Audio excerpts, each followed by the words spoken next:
So today we're going to talk a little bit about early Africa, and we've already discussed a little bit of this as well here in class prior to moving on to this next subject area.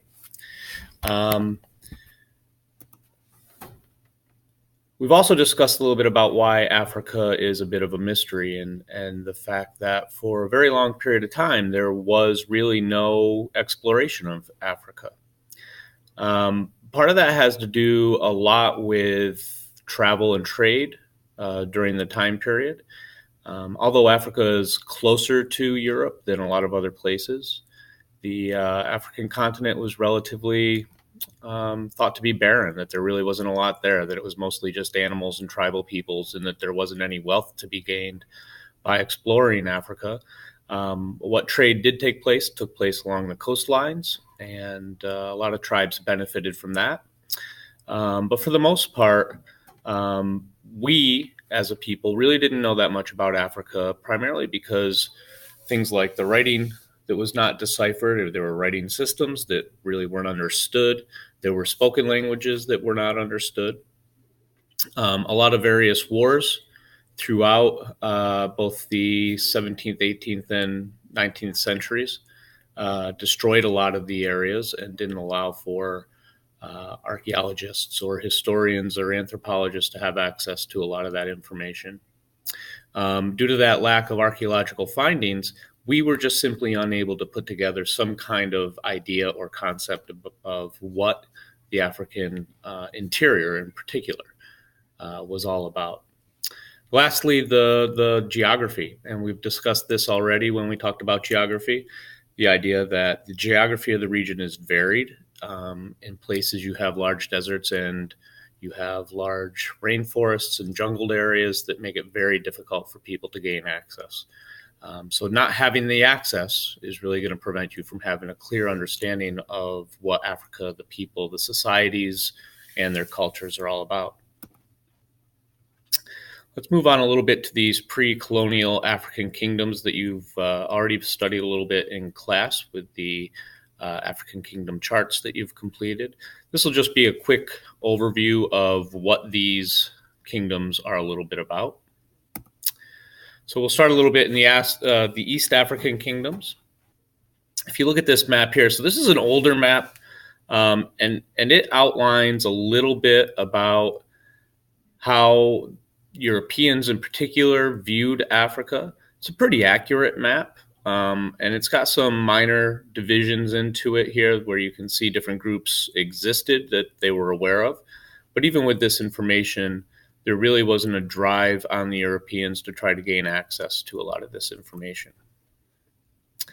So some of the earliest East African kingdoms include the Kush and the Axumites. Both of these groups, if you can see here, were located along the Red Sea, primarily to the south of Egypt. Due to their location, they're going to borrow heavily from Egypt, particularly the Kush. The Kush are going to really rely on Egyptian culture, society, and religion in particular to influence a lot of what they do. They even build pyramids that are much smaller than the Egyptian pyramids, but act in much of the same way as tombs for kings. They're going to use the Egyptian religion, borrow from their writing systems, so heavily influenced. The big barrier here really is what we call cataracts, and cataracts are simply waterfalls or rapids along the Nile River, and the Nile River is very long, and the further to the interior you go, the further south you go, upstream, the more you're going to come into some of these cataracts are going to prevent a lot of trade. Due to that trade barrier and that geographic barrier, there really isn't a lot of true contact between these two groups other than the borrowing of information. To the south, the Axumites are going to be able to gain a lot of their power by controlling the Red Sea, and in particular, this area here between the Gulf of Aden and the Red Sea, where they're going to really just have the ability to control who goes through that area. That ability to control who goes through an area basically allows them to charge a tariff or a tax, a toll, and that's how they're going to be able to gain a lot of their wealth. They're also going to be one of the groups, one of the earliest groups in Africa that will convert to Christianity, and this is going to have a big impact on this area, particularly later on in the Ethiopian kingdom or empire.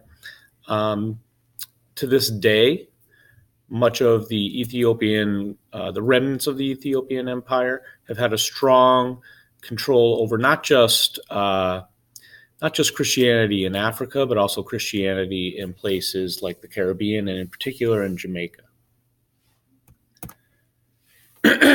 Further to the south, we have the Kingdom of Great Zimbabwe. Now, one of the major things about the Kingdom of Great Zimbabwe is it was relatively unknown for a very long period of time. This was kind of a kingdom that was happened upon. After unearthing some areas throughout East Africa, archaeologists were able to find this major trade city, Great Zimbabwe, and put together a concept of how it was a very large trading area and controlled trade throughout the southern part of East Africa, but also along the coastline. As we already discussed a little bit here with Ethiopia, Ethiopia is actually going to be the only empire, the only real area that's going to be able to maintain its independence. They are going to fight against the Italians, who were basically provided the ability to take over this area. When the Italians went in to control the region, the Ethiopians were able to really kind of push back and prevent the Italians from ever gaining a true foothold in this area.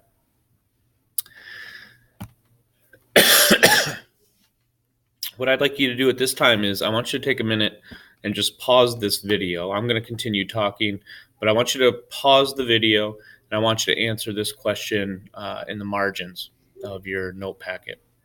Why do you think people migrate? What are some of the reasons? Don't think specific to Africa. I want you to think in general. What causes people to migrate?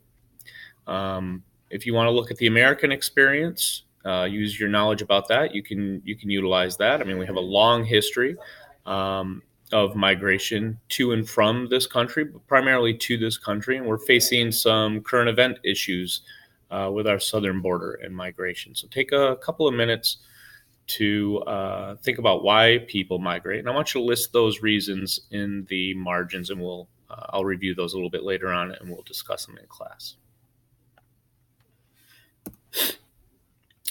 The reason why we want to get into migration is because we have a series of migratory patterns and movements called the Bantu migrations. The Bantu are an ethnic group that are going to migrate from the area around the Niger River Valley into southern Africa. And this is important because it takes place much later in history than we would have anticipated.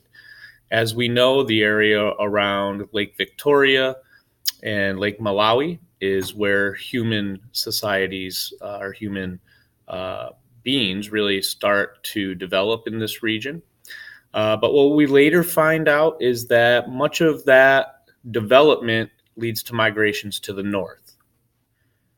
There really wasn't a lot of migration to the south, and this is going to set up a little bit of a difficulty. Well, first of all, what we're going to have is we're going to have a group of people called the Bantu people who speak a similar language, who have similar cultural practices and religious beliefs throughout the entirety of southern Africa.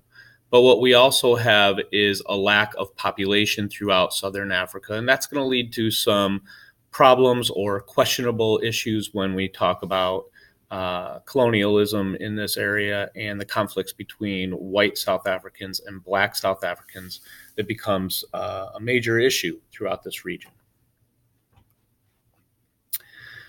West African kingdoms, we have Ghana, Mali, and Songhai. I'm going to pick these up in the next video, and we'll talk about those in just a minute.